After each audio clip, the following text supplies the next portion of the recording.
Andriy Yermak walked along the streets of Kyiv at his usual pace, slightly hunched under the weight of a folder of documents.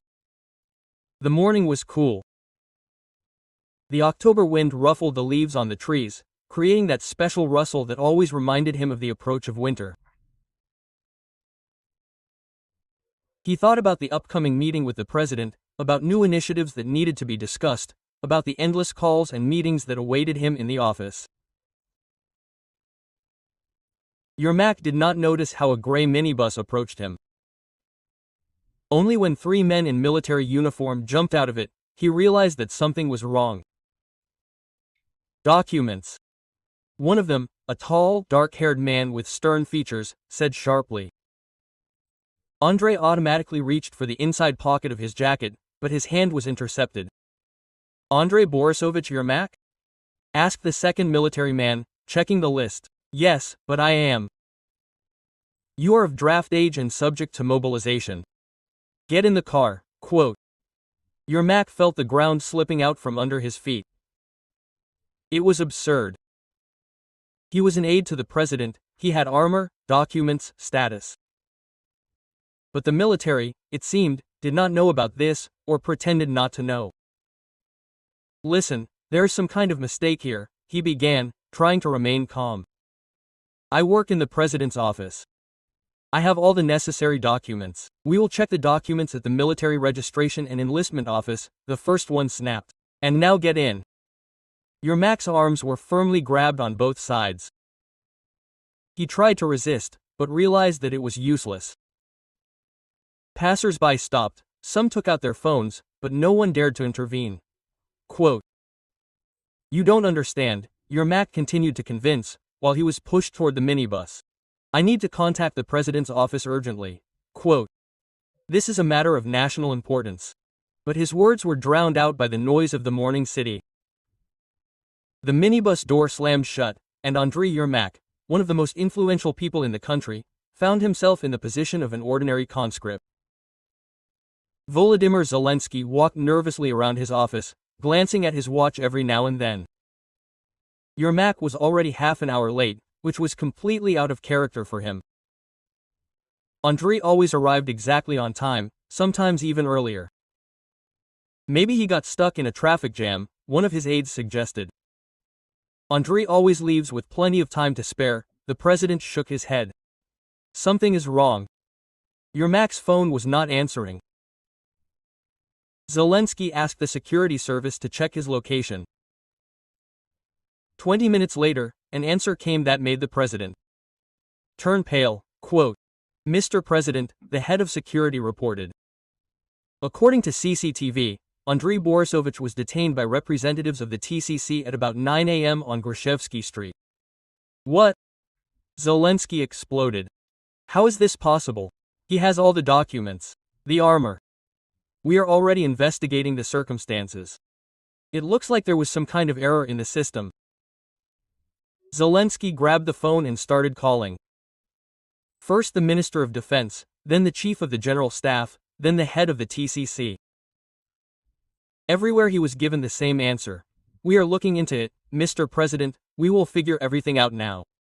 But time passed, and Yermak was not released. Andriy had been sitting in the stuffy room of the military registration and enlistment office for 3 hours already. They were examining his documents, rechecking them, calling somewhere. He tried several times to explain who he was, but they looked at him with distrust. Listen, fellow countrymen, a guy of about 20 years old sitting next to him addressed him. We are all important here. One of us is a deputy, another is a businessman, a third is an artist. And look at you, an assistant to the president himself. Yermak did not argue. He understood how it looked from the outside. Thousands of people found themselves in his position every day, and each was trying to find a way to avoid mobilization. Finally, a colonel entered the room, a gray-haired man with tired eyes. Quote, Yermak Andriy Borisovich, he called. Yes, come in. In the colonel's office, Yermak was finally able to calmly explain the situation, showed everything. Documents, gave phone numbers for verification. The colonel listened attentively, nodding from time to time. Quote, You see, Andrei Borisovich, he finally said, formally, you do have a deferment. But the order came from above. No exceptions. War is war. What order? From whom? I can't say, but an order is an order. Yermak realized that he had gotten into some kind of political game. Someone at the top decided to get rid of him, and the military registration and enlistment office became a convenient tool. Zelensky was furious. All his calls were crashing against the wall of bureaucracy. Yermak was not released, citing some new instructions and orders. Quote, gather everyone, he ordered his assistant. The deputies who are now in Kyiv. We're going to the military registration and enlistment office. An hour later, a column of black cars drove up to the TCC building. 12 Verkhovna Rada deputies, headed by the president, got out of them. The military registration and enlistment office had never seen anything like this. Where is Yermak? Without preamble, Zelensky asked the duty officer. Mr. President, I need to report to my superiors. Immediately, the fuss began, calls, meetings, negotiations. The deputies demanded Yermak's release, citing his status and importance to the state. But only excuses came from the military registration and enlistment office. He has already been sent to a collection point, the colonel finally reported. The procedure has been launched, it is difficult to stop it. What collection point? Zelensky insisted. I can't say. Secret information. The president realized that he was being fooled. Someone very influential decided to remove Yermak from the political arena and did it with the hands of the military. Yermak was brought to a military unit near Kiev late in the evening.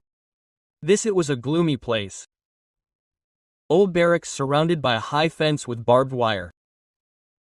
Here they prepared the mobilized for sending to the front. The unit commander, Lieutenant Colonel Kravitz, met the arrivals without much enthusiasm. He was a tough man of about 50, who had been through Afghanistan and Chechnya. For him, all the conscripts were the same. Raw material that needed to be quickly turned into soldiers. Forget who you were in civilian life, he said, addressing a group of recruits. Here you are all equal. Here you learn to survive. Quote. Yermak was placed in a common barracks with 20 other men. A bunk, a nightstand, a uniform, that was all he had. His phone was taken away immediately. The first days were especially hard. Getting up at 5 o'clock in the morning, physical exercises, drill training, learning weapons. Yermak, accustomed to office work, could hardly cope with the workload. But the worst thing was the attitude of some officers. They clearly knew who he was, and they got special pleasure from being able to push the former presidential aide around. Hey, advisor! Shouted Sergeant Major Petrenko when Yermak failed to complete some exercise.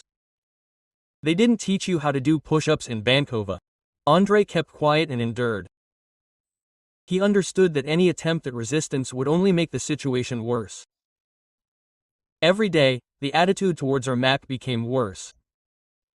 Sergeant Major Petrenko seemed to have received some special instructions. Andrei was forced to do the dirtiest work: clean toilets, wash floors, carry sandbags. So you're a politician, Petrenko grinned. You're used to not working with your hands. It's okay, we'll teach you. At first, the other conscripts sympathized with Yermak, but gradually they began to avoid him. No one wanted to get into trouble because of an important person. It was especially hard during night shifts. Yermak was put on guard duty more often, depriving others of sleep. When he fell asleep at his post from fatigue, they woke him up with ice water and made him do push-ups. Do you think someone will give you a break at the front? Petrenko yelled. There, the enemy doesn't ask whether you're tired or not. But Andrei didn't give up. He understood that this was a test, and he was ready to pass it. Gradually, he got used to the army regime, became physically stronger and, most importantly, did not lose hope that Zelensky would find him. Zelensky did not sit idly by. He used all his connections to find Yermak. The security service, intelligence, personal contacts in the army. Everything was involved. Finally, it was possible to find out that Andriy was being held in a training unit near Kiev. But it was impossible to simply take him away from there. It would raise too many questions and could damage the president's reputation. We need a different plan, Zelensky told his aides. We can't do anything officially, so we'll act unofficially. He contacted his former KVN colleagues, who were now working in different fields. One of them, Igor Kondratyuk, was involved in the private security business and had connections in army circles. Volodya, this is very risky, Kondratyuk warned. If we get caught, there will be a scandal throughout the country. The risk is justified, Zelensky replied. Andriy is not just my assistant. He knows too much important information if he is sent to the front. The plan was simple and complex at the same time. It was necessary to infiltrate the unit, find Yermak and get him out of there. This required precise information about the location of the barracks, the duty schedule, and the security system. Yermak had been in the unit for a month when he received unexpected news from the outside world. One of the conscripts, Sergei Koval, approached him after dinner. Quote, Andriy, he said quietly, they gave you a message. What message? Tomorrow night at 2 o'clock. Be ready. Someone is coming for you. Yermak felt his heart beat faster. Had Zelensky found him? Who gave it to him? I don't know. The man approached my wife on the street, gave her some money and asked her to pass it on. He said it was very important. Andriy did not sleep the whole next night. He lay on his bunk and listened to every sound. At 2 o'clock at night, the barracks were quiet. Everyone was asleep after a hard day. Suddenly, he heard a quiet whistle outside the window. It was a signal. Yermak carefully got out of bed and went to the window. On the street, in the shade of the trees, he saw a familiar figure. Zelensky, the president of Ukraine in person, came to save him. Andriy quietly opened the window. Luckily, the barracks was one story, and it was easy to get out. He carefully climbed over the windowsill and jumped to the ground. Volodya, he whispered. Quiet, Zelensky answered. Let's go quickly, but carefully. They moved along the wall of the barracks, trying to stay in the shadows. The president had clearly studied the territory of the unit. He knew exactly where the guard posts and surveillance cameras were. Quote, How did you find me? Yermak asked in a whisper. I'll tell you later. The main thing now is to get out of here. They reached the fence surrounding the unit. This was the most dangerous place. Sentries patrolled here. Zelensky took a rope with a hook from his backpack. Quote, Me first, he said. Then you. The president deftly threw the hook over the top of the fence and began to climb. Yermak watched him, ready to warn him of danger at any moment. Zelensky climbed over the fence and jumped to the other side. Now it was Yermak's turn. He grabbed the rope and started to climb. His hands, trained by a month of military service, did not fail him. But when he almost reached the top, a dog began to bark. The service shepherd sensed strangers and raised the alarm. Quote, Faster! Zelensky hissed. Yermak jumped over the fence and jumped down. The lights were already turning on in the unit, the voices of the sentries could be heard.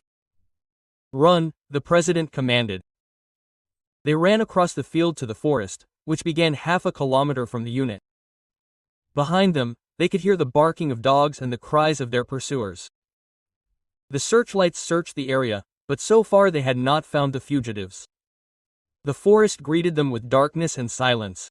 Zelensky had apparently studied the area in advance. He confidently led Yermak along the paths between the trees. Quote, We'll spend the night here, he said as they walked deeper into the forest. A car will come for us in the morning. They settled in a small hollow, sheltered by branches. It was cold and damp, but they both knew it was better than the barracks. Quote, Thank you, Yermak said. I didn't think you'd take such a risk. You're my friend, Zelensky replied. And you know too many state secrets for me to let you get captured. They spoke in whispers, sharing their impressions of the past month. Yermak talked about life in the unit, about the bullying of officers, about how his views on the army and the war had changed. Quote, "You know," he said, "maybe this is for the best.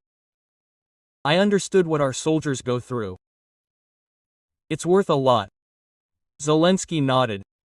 He, too, had learned a lot during these weeks of searching.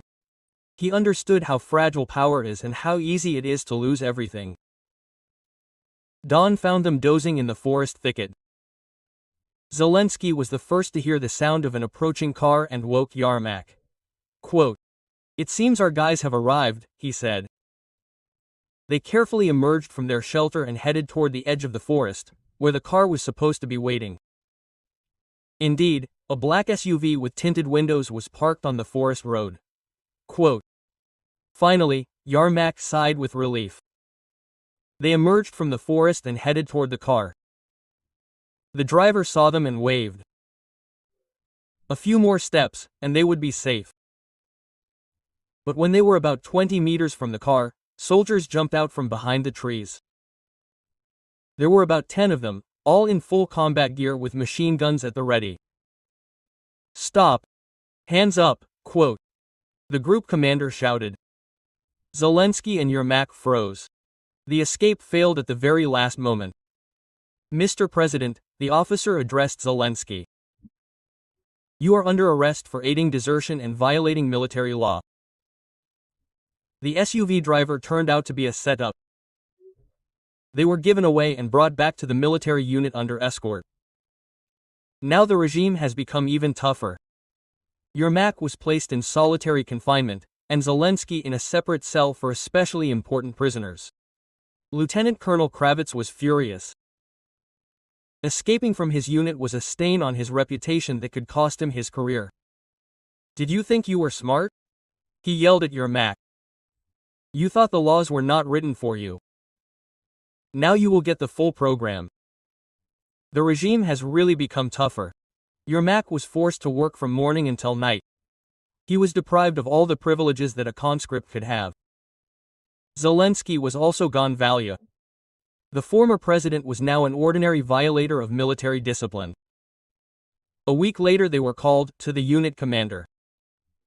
"I have news for you," the warrior said with grim satisfaction. "You are both being sent to the front tomorrow morning." Yermak felt a chill run down his spine. The front is no longer a game, they shoot for real there. "Maybe you will change your mind about running away?" the lieutenant colonel chuckled. They were sent to one of the hottest spots on the front near Bakhmut. There was fierce fighting here, and the losses were especially high. The command clearly decided to teach them a lesson. Zelensky and Yermak were assigned to different units, but in the same company. Now they were ordinary soldiers, and no one made any concessions to them because of their past status. The company commander, Captain Sidorenko, was an experienced officer who had been through the entire war. From the very beginning, he treated the newcomers without much emotion. The main thing for him was that they did not let their comrades down in battle. Quote, "Forget who you were before," he told them on their first day. "Only one thing matters here: to survive and help others survive." The first days on the front lines were especially difficult. Constant shelling, lack of sleep, stress. Yermak and Zelensky quickly realized that all their previous problems were nonsense compared to what was happening here. But gradually they adapted. Army training was not in vain. They learned to handle weapons, act as a team, and not panic under fire. The first real battle happened a week after their arrival. The enemy attempted a breakthrough, and Sidorenko's company had to repel it. Yermak lay in a trench, clutching a machine gun. Zelensky settled down next to him. Both were pale with fear, but they held on. Quote, "Remember our arguments about the military budget?" Zelensky whispered. Now is not the time for memories, Yermak replied. The enemy's artillery barrage began. The shells exploded very close, covering the trenches with earth. Then the infantry went in. Fire! Sidorenko commanded. Yermak pulled the trigger. It was his first shot at a living target. The machine gun jerked in his hands. The shell casings fell to the bottom of the trench. The battle lasted for several hours. The enemy tried to break through several times, but each time rolled back. There were losses on both sides. When it was all over, Yermak and Zelensky sat in the trench, unable to believe that they were alive. They had been baptized by fire. Gradually, the attitude of their fellow soldiers towards the former high-ranking officials changed. In battle, everyone is equal, and Yermak and Zelensky proved that they could stand up for themselves and their comrades. They became especially close with Sergeant Koval, an experienced soldier, who had been fighting for the second year. He became a mentor and a friend to them. Quote, "You know," he said one evening when they were sitting in the dugout, "at first I thought you wouldn't last long here. Politicians, damn it, you're doing okay, hang in there." Yermak smiled. It was the best praise he'd ever received in his entire life. Zelensky had changed too. His former artistic mannerisms were gone. A kind of stern simplicity had appeared. War changes people, and not always for the worse. They've learned to appreciate simple things: hot food, dry clothes, a few hours of restful sleep. What used to seem self-evident has now become a luxury. After a month on the front lines, Yermak and Zelensky were included in a reconnaissance group. This was recognition of their fighting qualities. Only proven people are taken into reconnaissance. The task was difficult: to penetrate the enemy's rear and find out the location of its firing points. The group consisted of 6 people, led by Sergeant Koval. They moved out at night, using holes and craters for camouflage. They moved, slowly stopping at every suspicious sound. Quote, "The main thing is not to be a hero," Koval whispered. "Our task is to reconnoiter and return. If we are spotted, we retreat immediately." Quote, They reached the neutral zone and began to move forward cautiously. Yermak felt the adrenaline boiling in his blood. This was not at all what he did in the president's office. Zelensky was also tense to the limit. Every rustle, every shadow could mean danger. They managed to discover several camouflaged machine gun nests and a mortar battery. The information was valuable. Now the artillery could deliver an accurate strike. The way back was more difficult. The enemy increased patrols, and the group had to make a big detour. They had almost reached their positions when they were ambushed. A machine gun burst pierced the air above their heads, forcing everyone to fall to the ground. "Ambush!" Koval shouted. "Disperse!" A firefight began. The enemy occupied an advantageous position and had a numerical advantage. The group was trapped. Yermak was lying behind a small hillock, firing short bursts. Next to him Zelensky settled in. They both understood that the situation was critical. "We need to break through," Koval said. One by one, running. Private Petrenko was the first to run. He ran about 20 meters and fell, struck by a sniper's bullet. "Damn," Koval swore. "There's a sniper." The situation was getting worse. The ammunition was running out, and the enemy was not going to retreat. The battle had been going on for half an hour. Of the 6 people in the group, only 4 remained alive: Koval, Yermak, Zelensky, and Private Ivanov. The ammunition was almost gone. "Listen," Koval said, "we have 2 grenades. I'll try to distract them, and you break through to your own." "No," Yermak objected. "We're all together." "That's an order," the sergeant barked. But Yermak and Zelensky were not going to abandon their comrade. They had been through too much. In order to split up now, Koval pulled the pin from a grenade and threw it towards the enemy. The explosion made the enemy fall silent for a while. "Run!" he shouted. All four of them jumped up at the same time and ran towards their positions. Machine guns crackled behind them, bullets whistled. Ivanov fell first, then Koval. Yermak and Zelensky kept running, supporting each other. They were about 100 meters from their own when Zelensky tripped and fell. Yermak stopped to help him up. "Run!" the former president shouted. "Don't stop." But Yermak didn't abandon his friend. He grabbed Zelensky by the arm and dragged him on. The last thing Yermak remembered was the bright flash of the explosion and the deafening roar. Then darkness fell. When he came to, he was lying in a shell crater. Zelensky was lying next to him, unconscious, but alive. Both were wounded, but not fatally. There was silence all around. The battle was over, but it was unclear who had won. Both sides' positions were empty. Yermak tried to get up, but his legs wouldn't obey him. Zelensky showed no signs of life either, he was just breathing weakly. "Volodya," Yermak whispered, "can you hear me?" There was no answer. The sun was setting behind the horizon, painting the sky in bloody tones. Single shots could be heard somewhere in the distance. The war continued. Yermak closed his eyes and tried to gather his strength. He needed to get out of this funnel, look for help, but he had almost no strength left.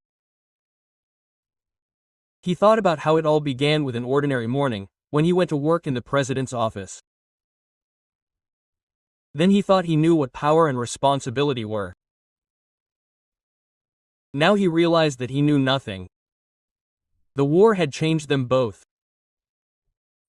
From politicians, they turned into soldiers, from office workers, into people ready to die for their comrades. The darkness was thickening. Somewhere in the distance, voices were heard, either his own or someone else's. Yermak tried to shout, but his voice would not obey. What would happen next was unknown. Would they be found? Would they survive? Would they ever return to their former lives? These questions remained unanswered. War gives no guarantees to anyone, not to ordinary soldiers, not to former presidents. In its cruel embrace, everyone is equal in the face of the unknown. The last thing Yermak heard before losing consciousness was the distant roar of approaching cars. Whose cars they were, friends or enemies, remained a mystery. The war continued, taking new lives and breaking new destinies. And somewhere in a shell crater lay two people who once thought they were running the country, but now could not even manage their own destiny. Such is the price of power in wartime. Such is the price of understanding that in the trenches everyone is equal, both presidential aides and the presidents themselves. Thank you for listening to this story. In the next episode, you will hear what happened to Zelensky and Yermak. So subscribe and like. Write in the comments if you like this story and if you want to hear the continuation. Peace and a quiet, calm life to you. Stay with us.